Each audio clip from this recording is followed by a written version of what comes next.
वो क्रिया रुक ही नहीं रही, ये नहीं पता कब करके चला जाता है। ये तंत्र के वश में जहां ये जाता है, ये जो वॉचमैन है ये भी सब आपके तंत्र के वश में है। टोकरी नींबू की भरी, कटे हुए रखे हैं, ऐसे त्रिकोण जैसे निशान लगे हुए हैं सिंदूर से। नमस्कार दोस्तों, मैं कंवर राठी आप सबका स्वागत करता हूं। आप सब खुश रहे, स्वस्थ रहे, मस्त रहे, इसी उम्मीद के साथ में आज मैं आपको एक ऐसी हॉरर स्टोरी सुनाने वाला हूं, अचंभित कर देगी। एक तांत्रिक भूत प्रेतों को वश में करके कैसे कैसे काम कराता है तंत्र क्रियाओं से। लालच इतनी बुरी बला होती है कि करने वाला भी और कराने वाला भी अंधे हो जाते हैं लालच में, पैसों के लालच में। चलिए कहानी शुरू करते हैं कि ये कहानी महाराष्ट्र मुंबई के एक चेंबूर इलाके की है। वहां पे एक जैन मंदिर है और हमारे एक मित्र हैं कामले सर, वो वहां पे 1990 से काम कर रहे थे। तो वो वहां प्रबंधन का, मैनेजमेंट का काम देखते हैं। तो 1995 के आसपास की ये बातें बताई उन्होंने, जैसे मेरे को बताया उन्होंने, मेरे खुद के रोंगटे खड़े हो गए थे। क्या ऐसा भी होता है क्या? पर उसने बताया ऐसा हुआ और हमने महीनों देखा। होता क्या है कि जैन मंदिर के आगे और साइड में एक उनका आंगन था, काफी जगह थी उनके पास, आजू बाजू में होटल्स थे सेठी लोग के। तो एक दिन देखा सुबह उठ करके कि आंगन में एक टोकरी नींबू की भरी, कटे हुए रखे हैं, ऐसे त्रिकोण जैसे निशान लगे हुए हैं सिंदूर से, आटे से। वहां पे दिए जल रहे हैं, नारियल रखा है, बहुत सारी चीजें जो क्रियाओं में होती हैं, तिल और नारियल, पता नहीं क्या क्या, बहुत सारा सामान ऐसा तंत्र क्रिया का वहां रखा हुआ मिला। उनको लगा कि मजाक किया होगा किसी ने। वॉचमैन को डांटा कि भाई तू रात को जागा नहीं, कौन आ गया गेट खोल करके अंदर? वॉचमैन ने बोला मैं तो जाग रहा था, कोई नहीं आया इधर। तो एक दिन गया, 2 दिन गया, तो अगले दिन फिर देखा उन्होंने सेम क्रिया उधर हो गई। तो ये चिंता का विषय बनता चला गया उनको। आदमी बिठाना, एक वॉचमैन और एक्स्ट्रा बिठाया, तू गेट के बाहर रहेगा, तू गेट के अंदर रहेगा। तो भी वो क्रिया होती रही, वो क्रिया रुक ही नहीं रही, ये नहीं पता कब करके चला जाता है, कौन करके चला जाता है, कुछ नहीं मालूम है। अब ये परेशान हो गए, 1-1.5 महीना हो गया, ये क्रिया होने से बंद नहीं होती। रोज सुबह वहां पे फूल, नींबुओं की टोकरी, नारियल, जो भी है उनका वो त्रिकोण वगैरह बना करके, आटा वाटा रख करके, मिठाई विठाई रख करके, सुबह देखे तो कुछ नहीं, दिया लगा हुआ मिले, दिया जलता हुआ मिले, ऐसा लगे कि अभी करके गया कोई। तो अभी ये उनकी पहुंच से, उनकी समझ से बाहर मामला हो चुका था। अब इन्होंने, किसी ने सुझाव दिया कि भाई इसको पंडित जी बुला ले कोई देखे। तो पंडित जी भी बुलाए, 2-3 बुलाए, उन्होंने भी अपना जो मंत्र पाठ करने थे किए। तो क्रिया होने से रुकी नहीं, 3 महीने तक क्रिया चलती रही। फिर किसी ने सुझाव दिया कि पुणे में एक बहुत सिद्ध पंडित जी हैं, उनको बुलाओ, वो शायद ये काम को देख सकते, कर सकते, आदमी को पकड़ सकते। सब बिठा लिया, 10-10 आदमी वॉच करने के लिए रख लिए, पर कोई कब करके जाता है, कब निकल जाता है, कुछ पता नहीं चलता। तो उन्होंने पुणे में पंडित जी को संपर्क किया, पंडित जी को रिक्वेस्ट करके बुलाया। तो पंडित जी ने वहां करके देखा, वहां की वाइब्रेशन देखी कि यहाँ तो कुछ गलत है भाई, तांत्रिक क्रियाएं हो रही हैं और तंत्र मंत्र से ये सब हो रहा है, किसी को दिखाई नहीं देगा, तो क्या करें? तो उन्होंने अपना एक हवन किया, उस आंगन में हवन किया। उन्होंने जो धागे वागे बांधने थे, ताबीज वगैरह बांधने थे चारों तरफ, वो बांध दिए। अब नेक्स्ट डे देखते हैं कि वो आदमी दिखाई दे रहा है, आया, वो कर रहा है। तो सारे आदमी थे उधर, वॉचमैन थे और भी आदमी बिठाए हुए थे। उन्होंने उसको पकड़ लिया, पकड़ करके पुलिस में लेके गए। पुलिस में जाकर के उनको बताया कि भाई ऐसे ऐसे ये क्रिया करता है और 3 महीने से हम परेशान हैं, आज हमने इसको पकड़ लिया। अब उस आदमी को पुलिस ने पूछा कि भाई तूने ऐसा क्यों किया और क्यों करता है? साफ मना कर गया, मैंने किया ही नहीं, मुझे तो मालूम ही नहीं है कि क्रिया होते कैसे होते, मुझे नहीं मालूम। बोले झूठ बोलता है, इतना बड़ा झूठा है तू, हमने सब 10 आदमियों ने पकड़ा, इधर लेके आए, 3 महीने से तू करके जाता है। बोला नहीं जी, मेरे तो घर पे पूछ लो, उनके घर वालों को बुला। वो बोले कि हम तो कुंडी लगा के सोते, हमने तो कभी इसको बाहर देखा ही नहीं।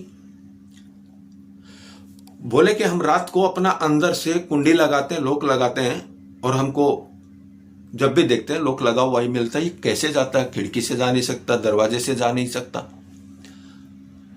तो फिर पंडित जी को तो मालूम ही था, उसने जाकर के बोला कि ये आदमी किसी के वश में है, इसको तो पता ही नहीं होता, ये नींद में है, इसको सच में नहीं मालूम है आज तक इसने क्या किया है। 3 महीने से डेली रात को उठ करके आता है, ये किसी को दिखाई नहीं देता, ये तंत्र के वश में जहां ये जाता है, ये जो वॉचमैन है ये भी सब आपके तंत्र के वश में है, जो दिखाई नहीं देता, उस टाइम सो जाते हैं, इनको पता ही नहीं चलता कि तुम सो गए हो, जाग रहे हो। तो फिर उससे पूछा कि भाई तुमने ये कैसे किया? बोला नहीं, मुझे मालूम ही नहीं। तो मैटर खत्म। अगले दिन से पुलिस ने भी समझौता करा दिया, किसको नहीं मालूम है तो लेके जाओ। वो भी अंधविश्वास जैसी बातें लगी, उससे ज्यादा कुछ नहीं लगा उनको, पर मंदिर वाले तो बहुत परेशान थे। अगले दिन से क्रिया नहीं हुई, वो बहुत खुश थे। जब इसने ये मेरे को बात बताई, हमारे इधर ये ऐसा होता था, तो मेरा जो एक अंदर से इच्छा हुई कि इसकी पीछे की जानकारी पूरी निकालूं मैं। मैंने उससे जैसे तैसे करके उससे नंबर लिया उस पंडित का। तो उस पंडित का नंबर लेने के बाद फिर मैंने उनसे कॉल किया, कांटेक्ट किया, मैंने बात करना चाहा उनसे। बोले क्या बात करनी?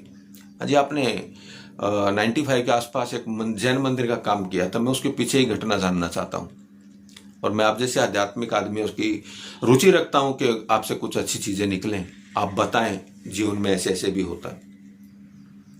बोले ठीक है पूछो। पहले तो मना कर गया था, मुझे याद ही नहीं है। फिर उसने बोला क्या ठीक है, क्या पूछना चाहते हो? मैं वो आदमी वश में तो किया किसने, और ये कराया किसने, वो वश में कैसे हुआ, वो तांत्रिक के संपर्क में कैसे आया? फिर उन्होंने बताया कि ये आदमी उज्जैन में एक बार कहीं गया था दर्शन करने के लिए, तो रात को इसने तंत्र क्रिया वाला को देख लिया, उधर जाकर के बैठ गया। तंत्र क्रिया वाले को लगा कि भाई ये तो कमजोर है। उसी समय जो जैन मंदिर के बाजू में होटल वाला है, सेठी लोग है, वो ये काम करने में माहिर है। बंगाली और सेठी लोग तो भाई साहब तंत्र क्रियाओं से पता नहीं क्या क्या काम करा लेते। तो उसने बताया जाकर के, पैसे दिए थे तांत्रिक को, मेरा ये काम करना है। तो उसको मोहरा मिल गया, चैम्बूर का आदमी मिल गया तांत्रिक को। उसने उसके अंदर कोई आत्माएं प्रविष्ट कर दी, वो रात को तंत्र क्रियाएं करते थे। उनको लगता था कि भाई जैन मंदिर वाले इस जगह को छोड़ दे, बेच दे सस्ते में, और प्राइम लोकेशन था। और बीच बीच में सेठी जी भी बोलते रहते थे थोड़ी जगह दे दो हमको, आप भाव लगा लो, कीमत लगा लो। तो वो जैन मंदिर दे नहीं रहा था, तो उन्होंने ऐसा खेल रच दिया। अब वो तांत्रिक के वश में होकर के वो आदमी ऐसी क्रियाएं रात को सोते सोते उठ करके चलता था, करके आ जाता था, उसको पता ही नहीं होता था।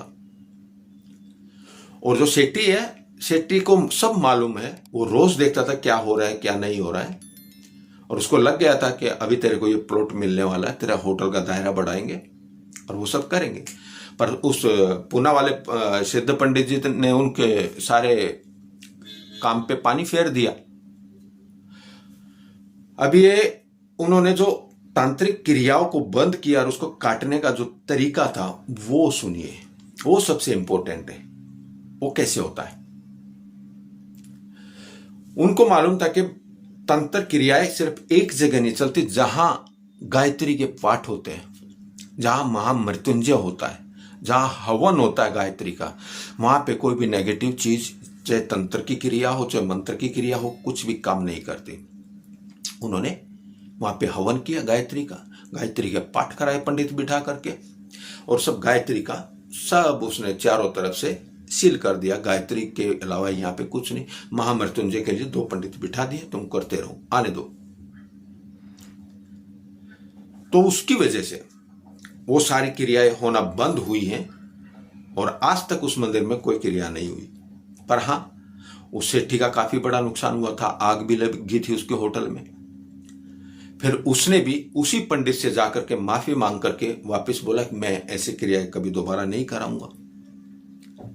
और जिसके जो वश में था उसको भी गंगा जल और गोमूत्र दे दे करके उसको भी क्लीन किया। हाँ, जिनको लगता है, अभी आज का मैसेज संदेश, जिनको लगता है कि उनको ओपरा पराया है, किसी ने किया धरा है, तो मैं एक सिंपल सा उपाय बता देता हूं, क्योंकि मैं भी आध्यात्मिक संस्थाओं से, अध्यात्म से जुड़ा हुआ हूं, योग से, प्राणायाम से जुड़ा हुआ हूं।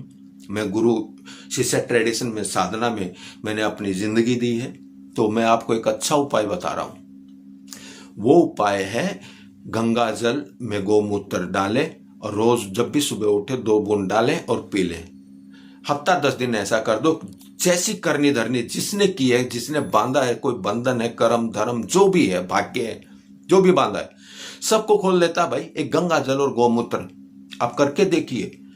अरे वो नहीं है, नेगेटिव एनर्जी घर में बहुत है, कलेश झगड़े हो रहे हैं, तो भी ये उपाय एकदम शांत कर देगा झगड़े को, आपकी नेगेटिव एनर्जी को खत्म कर देगा।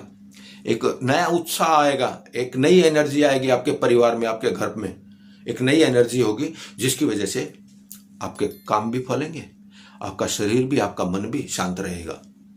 आज का जो स्टोरी था ये कैसा लगा? हॉरर तो था ही, पर जिसने देखा उसके लिए तो डर लगता ही था। सुबह सुबह क्या करते हुए मिलते हैं, और ऐसी चीजों का डर ज्यादा होता है। होता क्या है क्या नहीं वो बात की बात है, पर उन चीजों से डरता बहुत आदमी। तो इस डर को निकालने का उपाय आपको बता दिया। किसी से डरने का नहीं, गायत्री मंत्र करो, हो सके हनुमान चालीसा करो, ये सारी चीजें आपके निकट आएंगी ही नहीं। संकट कटे मिटे सब पीरा, जो सुमिरे हनुमत बलबीरा। इसी विचार के साथ में अगले वीडियो में फिर मिलेंगे भाई। नमस्कार। चैनल को सब्सक्राइब करें, शेयर करें। बहुत बहुत धन्यवाद।